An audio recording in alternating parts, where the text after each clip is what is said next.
Marjanovich joins us.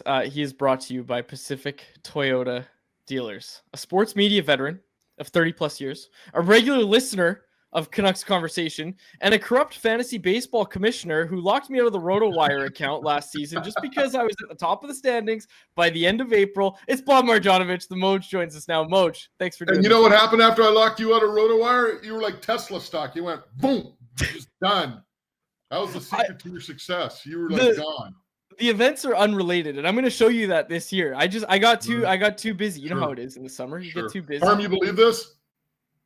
I'm siding with you, Moj. Harm's heard all about it. I think I updated everybody on this league throughout the year, Moj, and I'll be sure to do it again. Draft is later this month. Maybe we'll live stream it. Maybe it'll be. Yeah, you know what? We won't even bring up I watch this when I spin in the afternoon. Usually, I watch your program, and you guys do a great job. But I'll tell you one thing, Harm, that pulling the goalie when it was 3-0 take, that was probably one of the worst takes of all time. It's not. Totally agree. Yeah, but you kind of got off the hook when Toronto. I can't remember. There was another example a little later, and they didn't pull the goalie. And there was a shutout that was pitched. So respect for your opponent. I'll stand by that take. I don't need to rehash it right now. Let's get to the present, Moj. Last night's win over the Anaheim Ducks. Obviously, it's a launching point for Elias Pettersson, but that's all it is a launching point. What do you think of his game last night? Well, I mean, I thought he was a lot more engaged physically. I mean, obviously went out there, had a couple of hits, had some scoring chances. We were talking to Rick Tocchet afterwards, and one of the things that we mentioned was it's brick by brick, it's day by day. Rick talks about it. For him, he's just got to build on it, right? They have the off day today. He's got to come back tomorrow, and as Tocchet mentioned, he's got to have a great practice and build off that, build off a great game. So it's a starting point, but I'm not one of these people that says he's out of the woods yet, right? So, but it was a trend in the right direction, a positive step. So we'll see where it goes from here.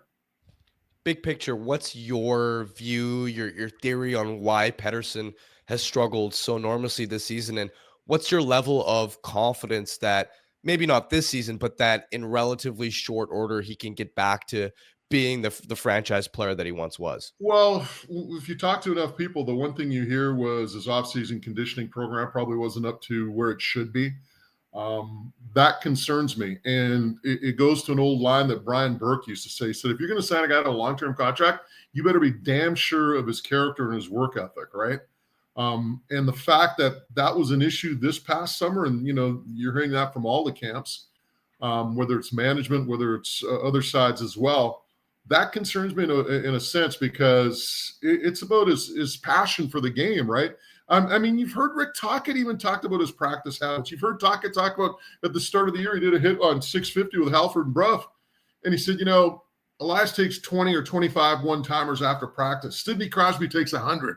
We need to get him to take 100 shots after practice. And when I'm hearing that, what I'm hearing is this guy's obviously a very talented player, but he's got to up his work ethic. Everybody thinks that superstars in this game all just, are God gives them this amazing talent and they just go out there and they do their thing. Well, yes, in a way, but it's funny. All the years that we did radio and we interviewed players and we'd ask them about that superstar on their team. What surprises you about Jonathan Toews? What surprises you about Sidney Crosby? Whatever.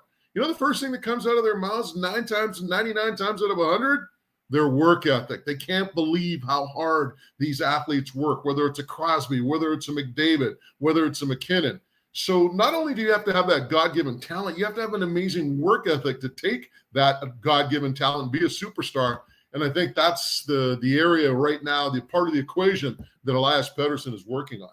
I mean, you look at Quinn Hughes. You listen to how much we hear about Quinn Hughes' work ethic and his off-ice habits as well. Moj, trade deadline's tomorrow.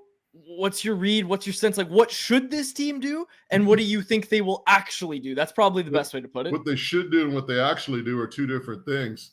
Man, there's a part of me that would love to see Brock Boeser stay. And unfortunately, I don't think that's going to happen just given the gulf in their contracts. I'll tell you a little story about Boeser where I kind of thought to myself, I like this kid. This kid, he gets it. It was his very first year. He got called up. We signed from North Dakota, and he played at the tail end of the year. And there was a kid, I believe he was from Make-A-Wish. He was in a wheelchair. He was a guest of the Canucks, and he came down to the locker room area afterwards. And Boeser probably spent 15 minutes with this kid. And I was just like, you're a rookie. This is like your 5th game in the National Hockey League, and yet you get it. Like you're that grounded. And to me, Brock Boeser is one of those character guys that you love, interacting with. I mean, even yesterday during the media session, I don't know if you guys caught it, but he said, and thanks for, and he even talked about the media being, quote, supportive of him, right? He said, I got all the time in the world for Brock Boeser, but this is a business, and eventually you have to part ways with your assets. Never forget the line Mike Keane told me one time. He said, hey, I asked Keane, I said, what was it like winning Stanley Cups in Colorado, Montreal? He played for the Canucks for a little bit too, if you remember Mike Keane. I go, Colorado, Montreal. I said, Dallas, 3 cups with 3 teams. He goes, hey, if you want loyalty, buy a dog, right? And that's the thing in terms of the sports world. There is no loyalty. You can talk about it, but in the cold, harsh reality of it, there is no loyalty. So when I look at Boeser, he's got to go out there and he's got to do what's best for him. And if that means going to the open market and getting 2 extra years at whatever, $6-7 million, that's another $14-15 million in his pocket, right? So you can't say no to that. And I know there's going to be people that say, well, what's the difference between 40 and 55? Well, first off, chop that in half, take out the escrow, take out the players' agents, take out the type of lifestyle that you're leading as well, right? I mean, the thing is, all of a sudden, your kid, you've got maybe 2 houses or 2-3 properties you got to pay taxes on. You've got kids that are going to private schools, whatever. All that, trust me, it can go away pretty quick.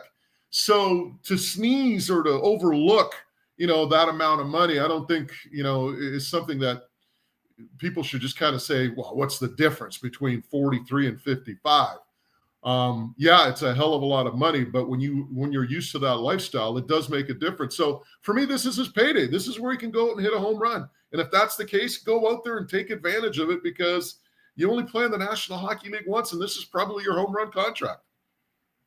In your mind, would it be reckless for the organization to keep him as their own rental and ahead of this deadline, not sell to some extent, despite being in this playoff race? Well, I think you make a good point, Harm. See, Harm makes really good points, right? Hey, I wrote that piece, Moj. Come on Harm, now. I'm going to do this, by the way, from now on. Anytime I want to do any analytical data, I'll be like Billy Bean. He can be like Paula DePessa and Moneyball. I snap my fingers and Harm comes up with the numbers to back up my argument. Here's the thing. Keeping Boeser and letting him walk at the end of the year, it's a loss of an asset that you could be getting something. Now, of course, you are going to recoup the money in terms of the salary cap that you have invested in Boeser, and you can spend that somewhere else. But at the same time, you could also be getting some assets and that money, right? So if you can get a pick out of it, if you can get a prospect out of it, if you can get a young player out of it, that's what I would be doing. I would be, I'm not going to just let this asset walk away at the end of the year for nothing. I think there's enough of a market out there that you can get something for him. I mean, hell, we're seeing Dumoulin go for a 2nd rounder, right? So I think the market is there. But, when I look at the situation with the Canucks, the tough part about it is this, is you got a team that's on the playoff bubble, right? If you trade Brock Boeser for a draft pick or a prospect that can't help your team right now, right? Well, you're running up the white flag to those guys in the dressing room, right? What's that do for the morale of the team when you're trading away a 40 goal scorer and getting a draft pick in return or a prospect that can't help you immediately? So there's that you have to deal with, the message that it sends your team. So when I look at that's a tough situation. Now, okay, let's see if we can get a young prospect or a young player coming in return. Well, who's willing to do that for possibly a rental, right?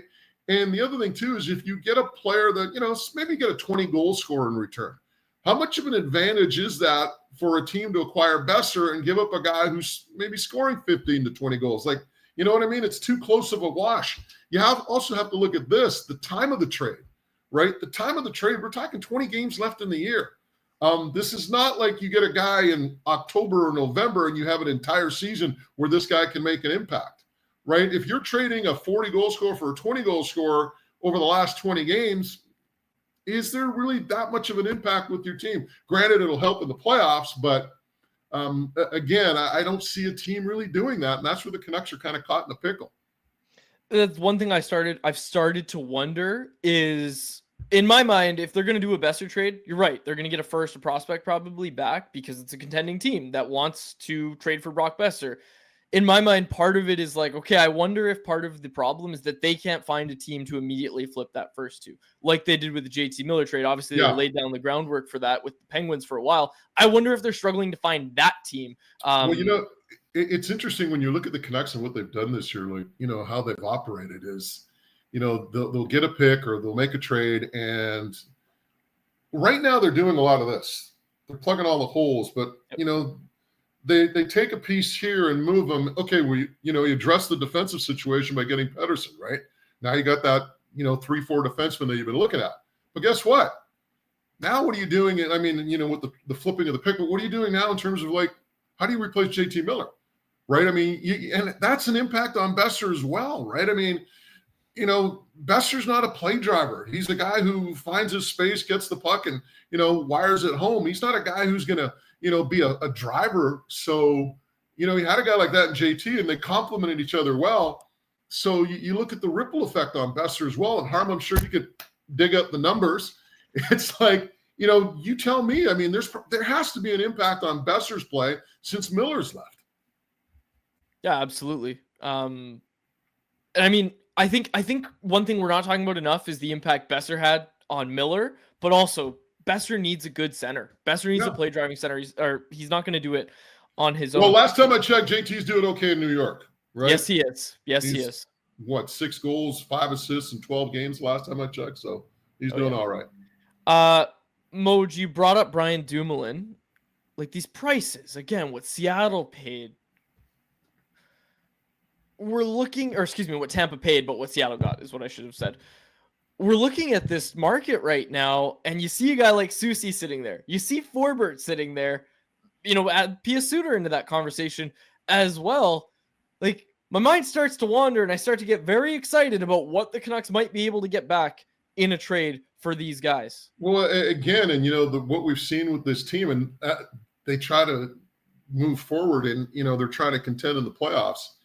I think what you're going to see is if maybe you do trade a Forbert or Susie, maybe a Suter, maybe they take those assets and immediately flip them to get a player the other way to help them for this season. Again, we've seen them do that. Yep. So maybe they're going to be buyers, or probably sellers and buyers at the same time, right? They will sell certain assets off.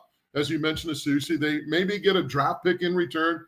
They flip the draft pick, and now maybe they get that extra forward or extra defenseman or whatever they're looking for, right? So that could be a possibility as well. And we've seen this management group play it that way with a lot of the assets that they get. They just kind of like, they take them and they flip them and they address the needs. So who knows? Maybe there'll be a buyer and a seller at the trade deadline.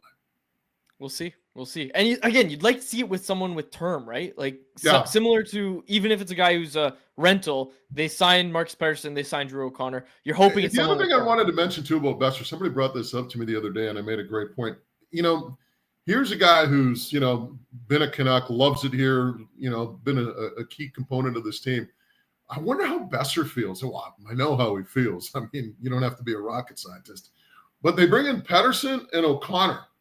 And they signed both those guys to contracts within a week, right? And here's Boeser, who's put in all these years in a Canuck uniform, and he doesn't even have an offer that, he can sit down and look at.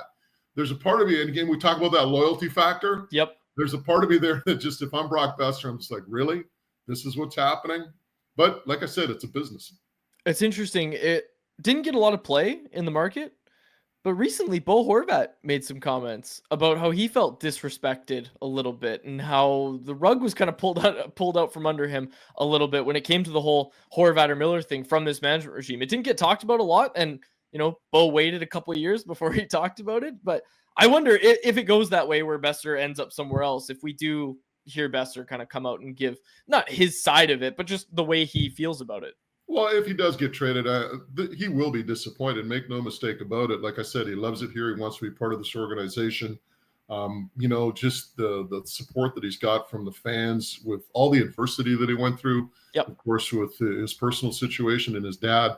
There's probably a huge part about Brock Boeser. And the other thing, too, is you got to realize when you've been around and you see a lot of these guys, the very first team they play for, particularly if they played there for a while, that's always going to be their team. right? They could get traded around the league and they can, move to by that point it becomes a business. And it's a business now, make no mistake about it.